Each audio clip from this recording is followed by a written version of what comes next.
Money Matters TV. I'm your host, Doug Hepburn of Hepburn Financial Advisors, a boutique wealth management firm located in Phoenixville, Pennsylvania. Offering securities and investment advisory services through Cetera Advisors, a registered investment advisor and broker-dealer, also a member of FINRA SIPC. Cetera is separately owned from any other named entity. I'd like to welcome my co-host, Ken Jordan of Princeton Mortgage. Ken, tell me something great today. How are you, Doug? I'm doing fantastic. You have good news for me? Well, the Federal Reserve just a little while ago only increased the federal funds rate by 0.25%, but actually that's what was expected. Only. So you can call it what you want, good news, bad news, or just status quo. Yeah. Well, you know what? I guess when things happen that we expect, it's usually good news, as long as it's not something bad, right? Agreed. Yeah. Especially after the rate hikes that we've seen over the past, 12 months. So to see the Federal Reserve start to I don't want to call it tapering, but reduce the rate of increase in their interest rate hikes, that's a good sign that inflation seems to be rolling over and the Fed is taking cues from the economic statistics. Yeah, they're taking their cues, some of the lagging indicators, some of them leading indicators, but it does suggest that they believe that inflation might be, the forest fire is under control, which is definitely a good thing in some ways. It's tough in other ways too. I mean, what does inflation typically do? And when you start raising interest rates, it starts to affect all these other sectors and all these other aspects of the economy, like, for instance, the unemployment rate and all that stuff. So, Exactly. So when see how this goes. Exactly. Well, when we saw these interest rates start, it seemed like the Federal Reserve wasn't just slamming on the brakes. They were hitting them so hard.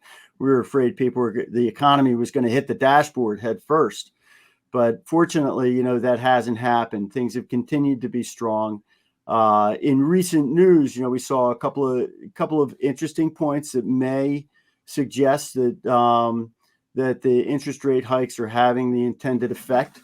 We saw labor reports recently came out indicating that job openings fell for the third straight month, while layoffs increased to the highest levels in 2 years. That may not sound good. In fact, it sounds bad when you see layoffs going up and job openings go down.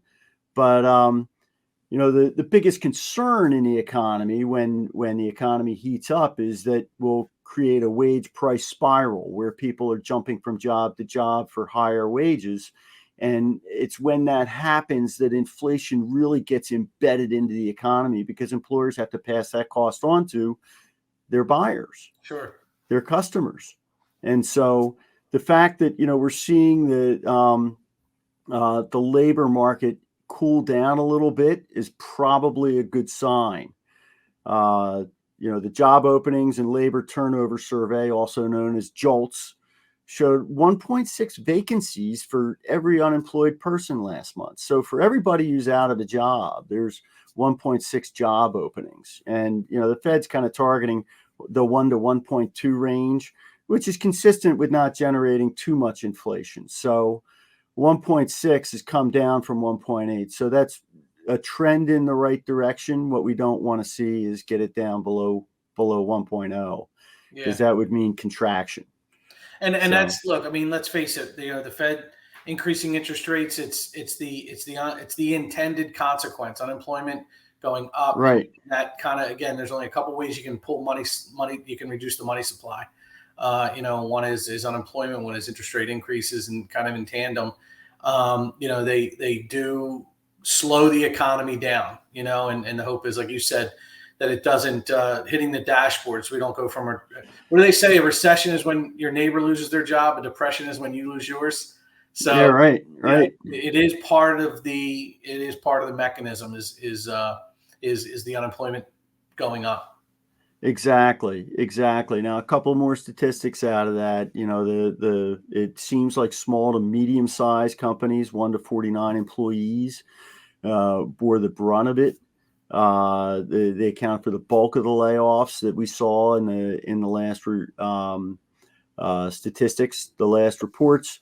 But not surprisingly, layoffs were led by the construction industry, and it's likely coming from the housing market, which is very interest sensitive. I mean, with interest rates going up and a very tight housing market, to see the layoffs is not surprising.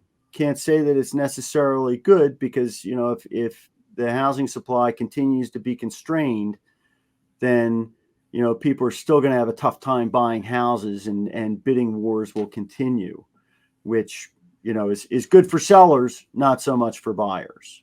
Isn't that the case? And that's the way it's been, I feel like, for the last 18 to 24 months is everything's good for sellers. The world's great for sellers. The buyers Right. are the ones that are having the difficult time. And, you know, and it doesn't, you're right. It doesn't shock us that construction industry is leading the way. I mean, you know, as unemployment goes up, you know, we're starting to see less discretionary income in, you know, less, you know, higher debt, household debt. And, you know, so potentially even small job construction and you know, is starting to come, you know, kind of reduce a little bit, and bigger companies are kind of reluctant from expansion construction because of, like you said, the sensitivity to interest rates. Right, right. And that leads us actually to a question that we got from a viewer.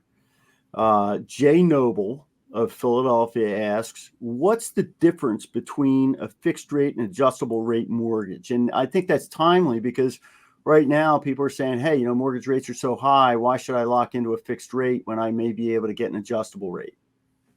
It's a timely question. And it's funny. The answer it seems simple, right? And a fixed rate is a rate that doesn't change. An adjustable rate is a rate that can adjust. But what a lot of people don't realize is on the adjustable rate side, there are a number of different products that have adjustable rates. For instance, home equity lines of credit are an adjustable rate mortgage that are tied typically to the prime rate, Wall Street Journal prime plus a margin, and there's no cap to those interest rates. Most 30-year mortgage interest rates on the adjustable side are usually fixed for a period of time, a 3-year fixed or a 5-year fixed or 7 or 10, and then they'll adjust each year after that. And usually there's caps and ceilings and floors to how those rates can adjust over time. And you typically will get a lower interest rate, at least a lower start rate on an adjustable rate mortgage versus a fixed rate mortgage. And if you think rates are going to come down in the future, and an adjustable rate mortgage may be the way to go, especially if you can get a 3 or a 5-year fixed rate period, where you might be refinancing out of that into a lower fixed rate potentially down the road. If you think rates are going to go up, then a fixed rate mortgage is where you want to be, because then you're protected against any potential, you know, deterioration in the bond market and the mortgage-backed securities market. So, and that's a great point. Not to interrupt you, but you know, if you look at the Treasury market right now, short-term interest rates are higher than long-term interest rates, and what that tells us is that the market's actually anticipating that the Federal Reserve is going to reduce interest rates at some point in the future, depending on who you talk to. Those reductions may come as soon as the second half of the year, probably the fourth quarter, maybe even the first quarter of 2024. So I think the first quarter of 24 is more likely, but yeah, absolutely. It could be the fourth quarter this year. Yeah, yeah. So that makes perfect sense to consider an adjustable rate mortgage at some point in the future, so that you are able to take advantage of potentially lower interest rates. Sure. Well, if you have a question for Money Matters TV, here's how you can submit it so you can get your question answered. You can have your questions answered on Money Matters. Please go to our website, money-matterstv.com. On our homepage, click on the banner on the right that says, Send us your questions. While you're on our website, you can find information about our host and guests, as well as show notes and links about this show and past shows. Money Matters is also available as a podcast on iTunes and Stitcher, so you can listen to Money Matters while you're on the go. That website address, again, is money, MONEY, -matters, MATTERS, TV.com.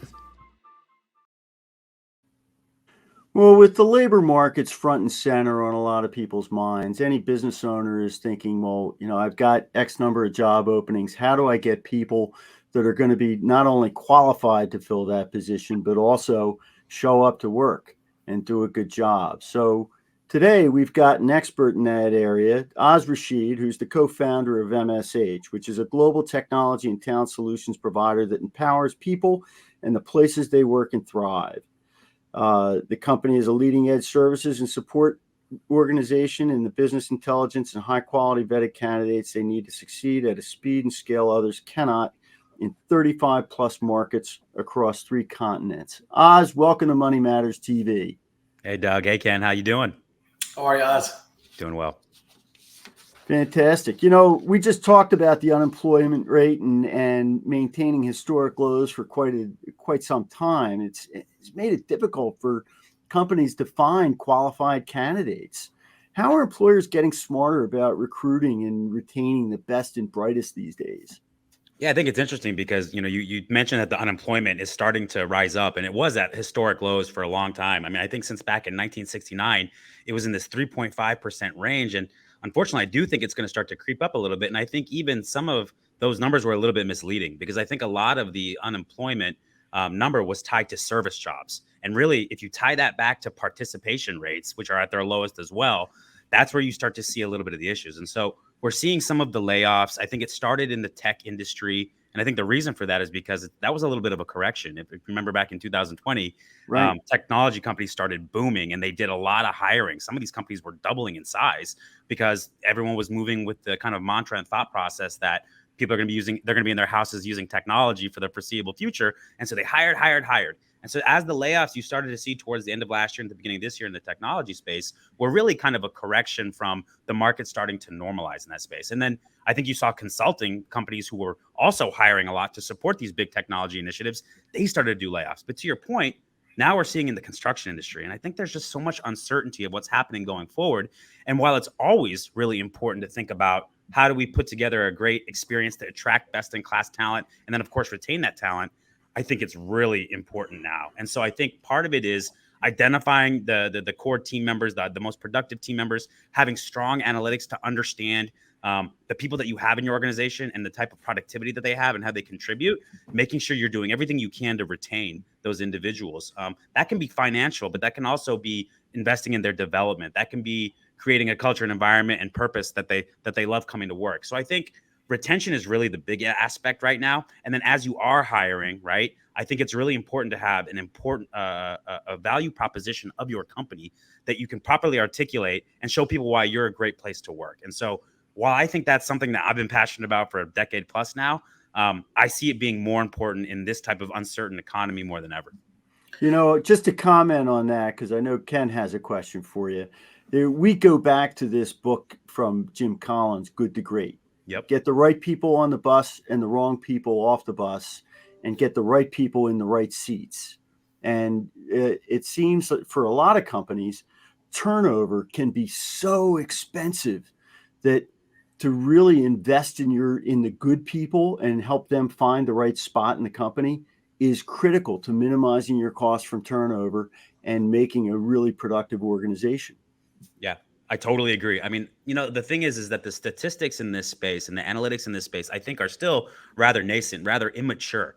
And what's interesting is you see these broad sweeps of brushes saying, when you lose a person, it's 30% of their annual income in costs in terms of being able to replace them. Or when you have a role open so many days, it costs this much to your organization. The reality is that that's different organization to organization. And I think it's really imperative that particularly in the human resources space, they take a financial aspect to the way that they look at these analytics so that when you're having conversations with the CEO and the CFO, you can show the bottom line impact of what it means to not have great tenure in your organization, to have high attrition in your organization, the cost of having a role open for a very long time and searching for the perfect candidate and maybe making a bad hire because you get to a point where you get a little bit desperate. There is so much bottom line impact of these costs that if we were doing a better job of articulating that at the highest financial level, you better believe that the visibility and the amount of resources that we put in trying to make that better would be so much more than it is. And so I think that's a really important thing that you bring up.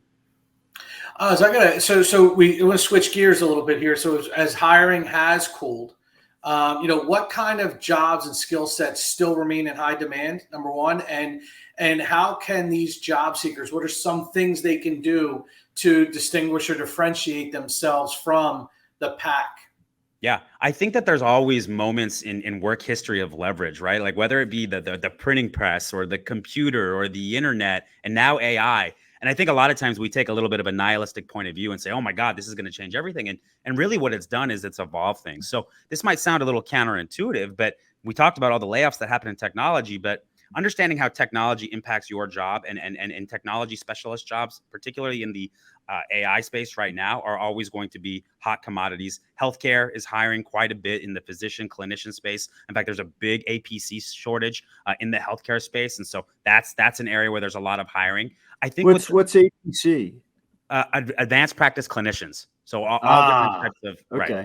So and I think the important aspect of this is there's this big gap between the skills people have right now and the upskills that they need to have to be able to have the jobs of tomorrow. And so I think number one, if we look at it from an individual accountability perspective, it's really important to see how your industry, your job is changing. And it is changing, right? But if you are one of the people that's out at the forefront of being able to leverage new technologies, see where things are going, and be able to get that type of upskilling, I think you're going to be a good spot. I also think it's incumbent upon organizations to look at their current workforce and upskill team members to be able to have the jobs of tomorrow. And then I also think there's a big opportunity for companies like mine and other companies in the human capital space to create an environment of learning and development, because there is a gap right now. And to fulfill that gap, there has to be a concentrated effort to get the skills needed. And that's not just AI, that's not just cybersecurity and blockchain. There's all different types of things that are happening in our markets right now. And I think it's really important for every individual, if you're not moving out of the workforce, to try to see where things are coming and be proactive around getting the skills you need for tomorrow's work. That's great commentary. One of the things that you mentioned that sort of made me think was, you mentioned artificial intelligence, and that seems to be a buzzword these days. Every time I check the news, there's another article on it. How has AI impacted not only the recruiting industry, but also in identifying good talent for your company? Yeah, that's a great question. So let's take it back a step, right? I think that over the last 25 years or so, there's been three really impactful inventions that have really changed the face of the way we work. I think the first one is the internet. And the internet has existed prior to that, but the fact that it was in consumers' hands and in businesses' hands and democratized across all organizations obviously made a very big difference. It changed everything. We went to e-commerce models and lots of different things changed. The next invention was the advent of the cloud. Right. And so now, instead of having to have all of our technology sit on hardware, right, things were in the cloud, and that made things cheaper and faster and better. And that really changed, the face of the way we work. And now I think the third one is artificial intelligence. And I think it's really important that people understand why this is here. People have been talking about AI for a long time. A lot of times the terms they've been talking about is very stigmatized and a lot of fear-based. I would say in some ways propaganda. And it's not to say that there's not real concerns with anything getting out of control. But I also think that I'm a little bit of a technology optimist. And so the way I see it is that artificial intelligence is going to help enhance our work, right? The way I would look at it is I read a statistic the other day that said AI is going to take out 30% of knowledge-based jobs. And I look at it and I say, well, what about the other way? What if the jobs that exist, we got 30% more productive? I really think that that's more of what's going to happen. I think the way that things are going to evolve is it's going to make us more impactful in our work. And so when I look at AI and I look at it specifically in our industry, and we're building software right now that's not like your traditional kind of applicant tracking system. It's more about hiring experience management. What we want to do is we want to empower hiring managers to leverage this technology to create a more certain and better hiring experience. And so some of the ways that AI impacts that is some of the commoditized things we used to do, like looking for a job description, right? I'll tell you this, when I'm looking for a job description for my own company a year ago, I'm going online, I'm looking at Indeed.com, I'm seeing a similar job description, I'm changing a couple words, boom, I cut it out. That's not great. That's not a job description should be a great marketing tool to attract people to your company. And so that's no way to do that. Also, generating questions based off the requirements of your position in AI can be really impactful. But I think the thing that I think AI is really going to change things is I believe strongly that hiring should be meritocratic. We should be hiring the best person for every job. And sometimes that means somebody has taken a 2-year sabbatical, or has taken 2 years to be at home with kids, or they've had a situation where they had 3 jobs in 5 years, or they had a situation where, who knows, maybe they didn't get their complete education. And so I do think that if we create a system and a technology that allows for the best person to get the job, regardless of some of those things that might matter, but don't always matter, it'll reveal some of the biases that we have, right? And that could be everything from confirmation bias to recency bias to discrimination bias, right? And so these are things that I think AI can really influence hiring for the best. And I think technology is really going, I don't know that it exists right now, but I think we're in the very near future going to see that technology makes hiring a better experience for the candidates, and also makes you feel more certain about the people that you bring into your organization. The other thing you had mentioned is, the need for, I guess, less and as you put it, higher productivity. But how some people hear that is, there's less need for certain types of jobs. And, what roles in the companies that you work with are the safest from becoming obsolete, and how are those managers leveraging AI to enhance their workforce as opposed to, look for ways where they can eliminate? Yeah, listen, the reality is I gave that 30% statistic, right? And I said that, 30% of jobs will be eliminated, or you'll be 30% more productive within the jobs that we already have. The answer is probably somewhere in the middle. And so when I look at AI and where it's probably going to have a big impact on corporate roles and knowledge-based roles, a lot of the administrative tasks that exist out there, and a lot of kind of the back office tasks that exist out there, that quite frankly, those are jobs, but those are not, that's not the type of work that gives people a purpose, that makes people feel good, right? And so if that's an aspect of your job, my highest recommendation for individuals is to start to play with some of this technology out there to enhance your work. There's so many different things. Like, one of the beauties of ChatGPT is that you don't have to be a coder to be able to get great data and information and actually like full workflows on how to do your job better through the prompts. And so I would start playing with that now. And what's funny is, and maybe this is a little bit of secret sauce for some people, if your boss doesn't know you're using it and you're using it to be more productive in your work, they're gonna be like, oh my gosh, Susie's really taking a step up in her productivity, or Jimmy's really taking a step up in their productivity.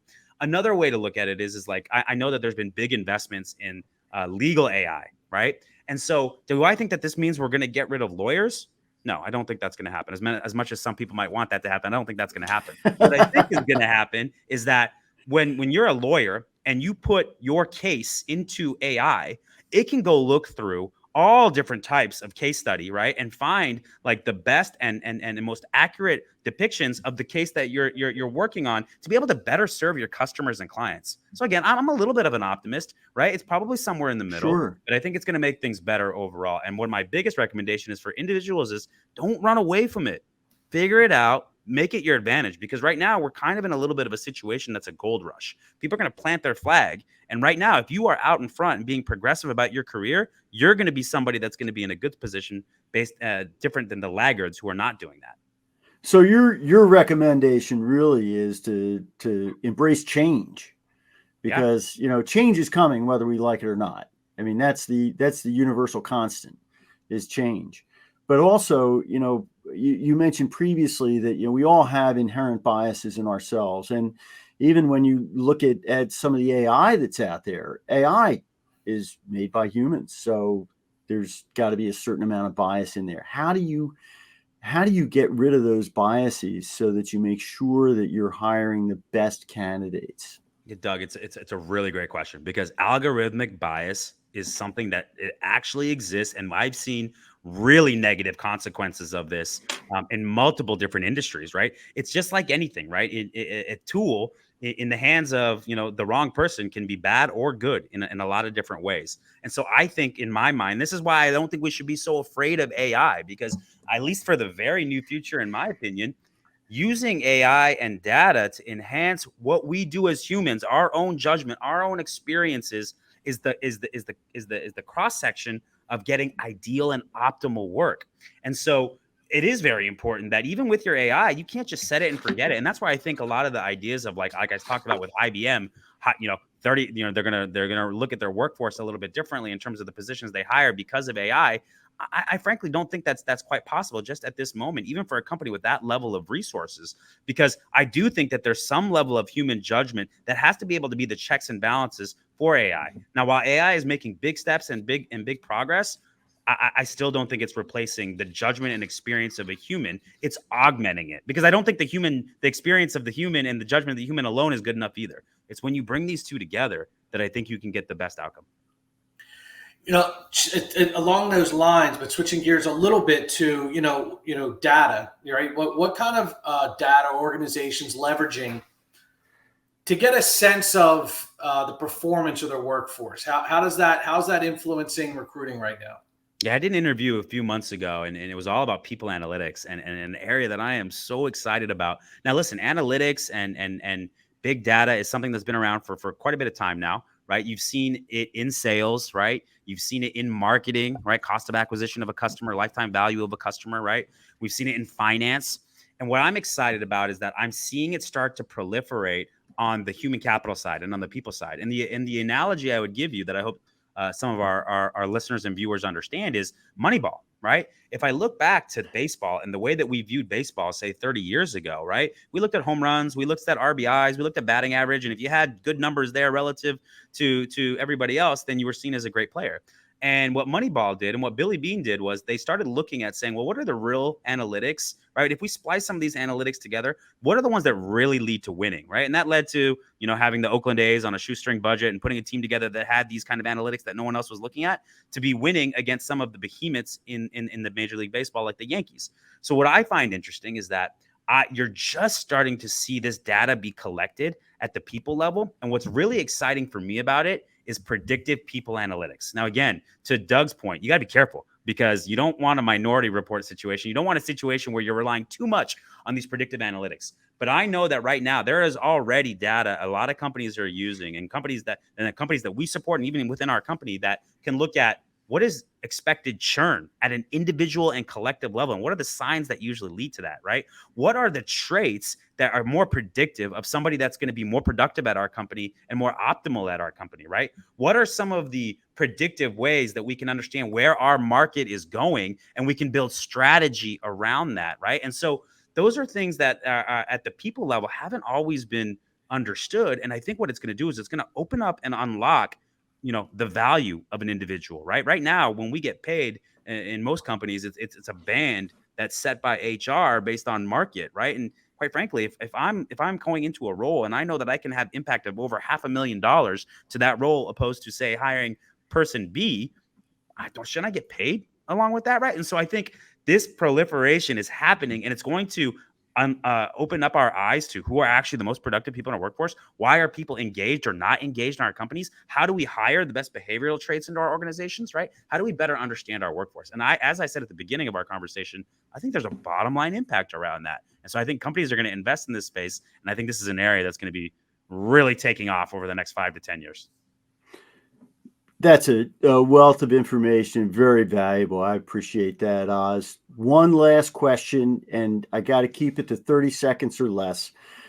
Do you think we're in the new normal for companies in hybrid setting, or are we transitioning back to on-site only? And keep it real brief because we've got to wrap up. I'll get to it as quickly as I can. I look at it now, and I do think hybrid or some variation of that is here to stay. I think the pendulum went one way during COVID, and I think people thought that was going to be the new normal, and we're always going to be 100% remote. I actually don't think that's the right thing, in my opinion, for our business or most businesses. And to that point, I think it's probably going to be employer as well as industry specific. This has been a fantastic interview, and I really appreciate your time, Oz.